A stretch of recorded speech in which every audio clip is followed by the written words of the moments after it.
cannot wait for that, Amber. Thank you.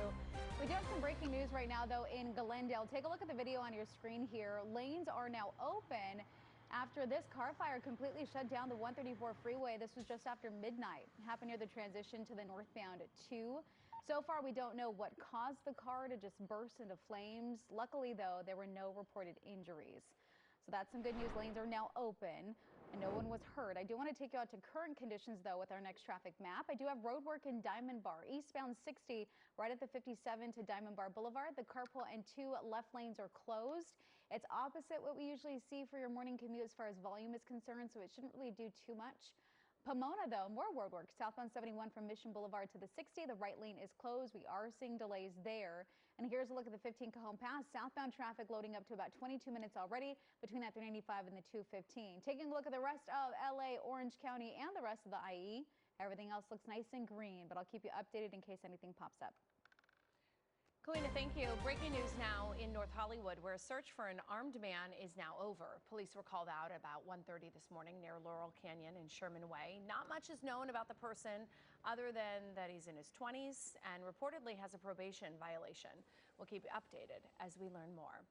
And we are following a developing story in Lawndale where an animal cruelty investigation is now underway. Multiple dogs were recovered by animal control. We want to get to Kcal News reporter Cara Finstrom live near the home where they were recovered.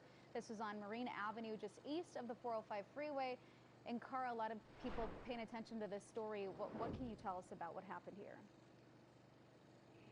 They are. We are still working to get some information on this, but what we have learned from the Sheriff's Department, as you mentioned, multiple dogs recovered from one of the homes here with numerous agencies taking part in this operation. Take a look. This was part of an operation with the SPCA, that's the Society for the Prevention of Cruelty to Animals. The dogs taken out in crates yesterday morning. The SPCA of LA was out here with their animal cruelty investigation van. Officials could be seen talking to what appeared to be the property owner. Unclear at this point what or any follow-up might take place. We have reached out to the organization as well as Lawndale City leaders to learn more. Now, the SPCA investigates animal cruelty concerns, which they say is behavior harmful to animals ranging from neglect to malicious killing. Most of their investigations can be resolved, they say, through education if it's unintentional neglect, but some do lead to felony or misdemeanor charges. We will be following up today to try and learn exactly how many dogs were taken from here. There were neighbors that were out here yesterday, obviously very concerned with the number of animals that appeared to be crated out. So we'll bring you more information as we get it this morning. Back to you. Yeah, a lot of unknowns still. Cara, thank you. Another big story, Jimmy Kimmel back on late night television after nearly a week-long suspension.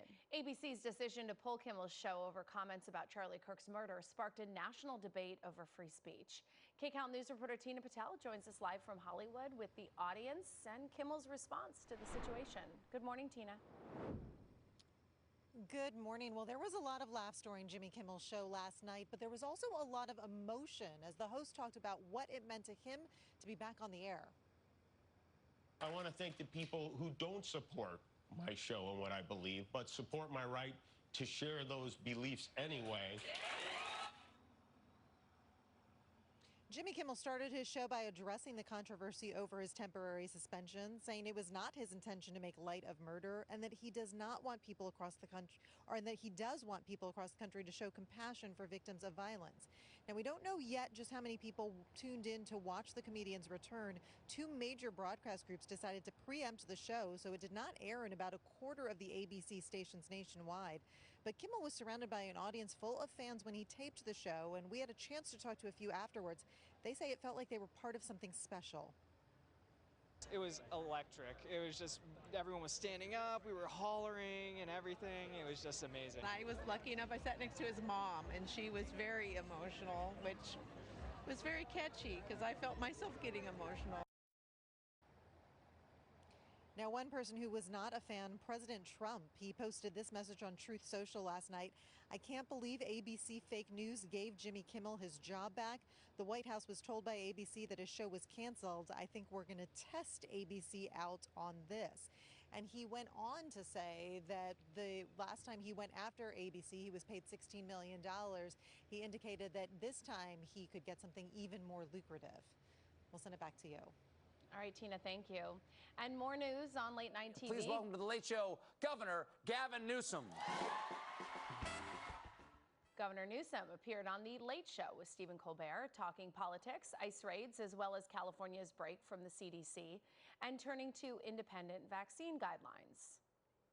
So in California, we're requiring our health plans, we're requiring those insurance companies to provide access, and we're making sure that our own independent analysis provides a list of recommendations based on facts, based on science, not based on bull and fear.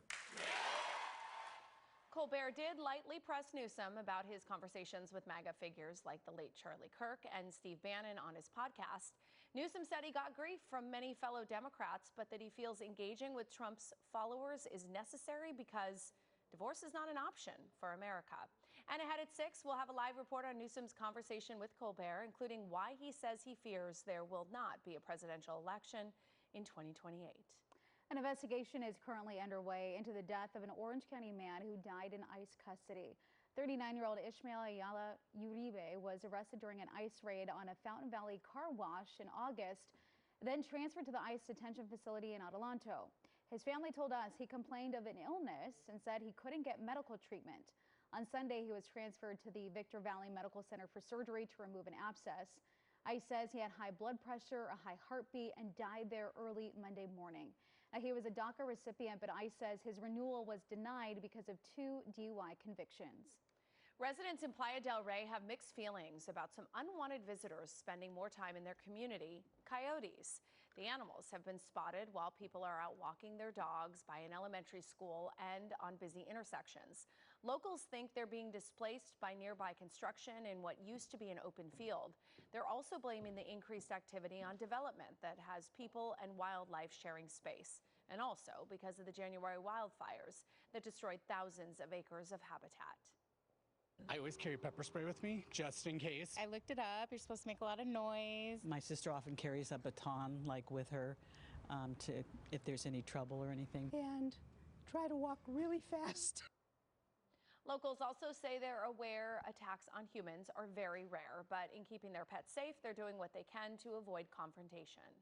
A fountain fiasco in the city of Orange where drivers just keep crashing into a historic plaza. We have video right behind me. You can see that car flipping over there. City leaders in this area now trying to come up with new safety plans. Orange County City Council members gathered last night to consider new ways to slow down drivers there and protect the city's historic fountain in Old Town Orange. They say since 2018, there have been 44 accidents at that roundabout. One crash was so strong it launched the car into the air and flipped onto its roof. Mayor Dan Slater says most of the accidents have been late-night DUI related. Virtually everyone that enters the plaza is just impaired and they're not expecting to come across a traffic circle. So we're going to do whatever it takes to make it safe and to keep it alive for people, more generations to enjoy. Now, nothing will be installed for now, but council members are considering adding more bollards, a median splitter island, rumble strips, boulders as well, or they have even thought about closing the street late at night because of it. It's pretty dangerous when you look at that video, just seeing that vehicle. If someone was sitting there walking their dog or something. Yeah, I always worry about the pedestrians when you have those crashes. That's why I always stand as far back from the edge as I can. Time right now, 5:10. Coming up, a man is now being accused of filming women inside fitting rooms.